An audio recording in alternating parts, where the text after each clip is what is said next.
When we reconvened in the attic the next day, and Sabine asked for our decisions, everyone else answered first.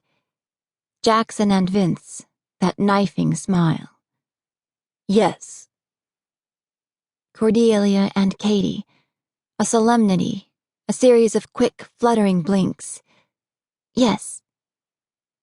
Sabine and Josie, smiling, gentle, already turning to the next person in the room. Yes. Christoph, a sharp nod. Yes. Devin and Ryan, a long, long pause in which their eyes focused on nothing. Then, voice low. Yes.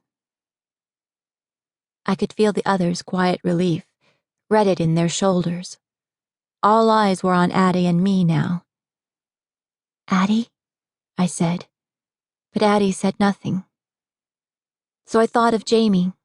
I thought of Kitty and Nina, and Cal and Eli, and Bridget and the girl with the silver blonde hair, and the boy with the face full of freckles, and all the other children who'd sat with us wearing Nornand blue.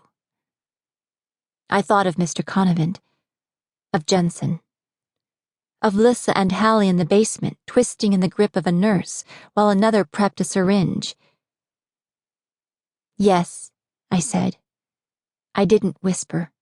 I didn't let our voice waver or tremble.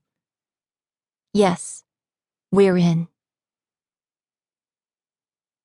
The frequency of the meetings increased.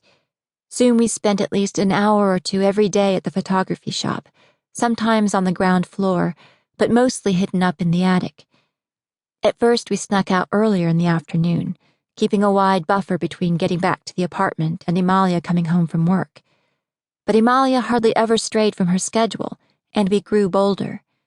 Going to the photography shop in the late afternoon or early evening was better anyway.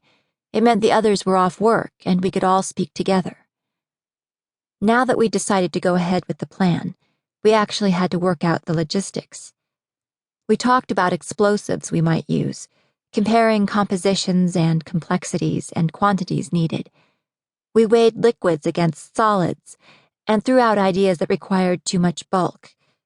We needed to transport the thing after all, and only Sabine owned a car.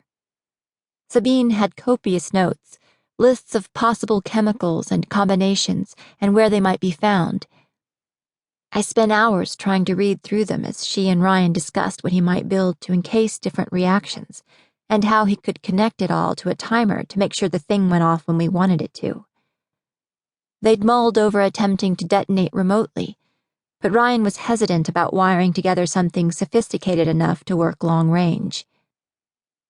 It was disconcerting sometimes to see Ryan and Sabine together, hear them speaking and only vaguely understand what they were going on about.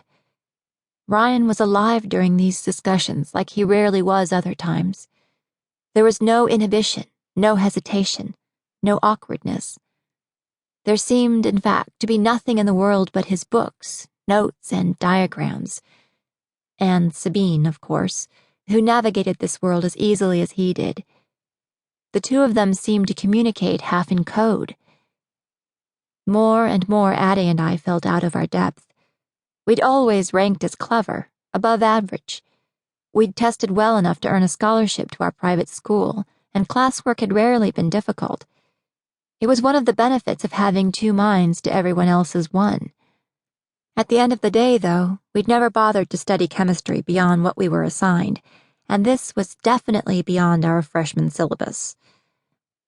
Sabine had never officially completed middle school, let alone high school.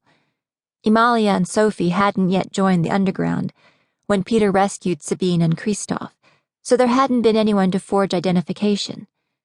For years they lived as society's ghosts, undocumented, half-hidden. But Sabine read, voraciously, and like Devin had told us, once she got old enough, she started sneaking into the lectures at the college downtown, soaking up whatever she could.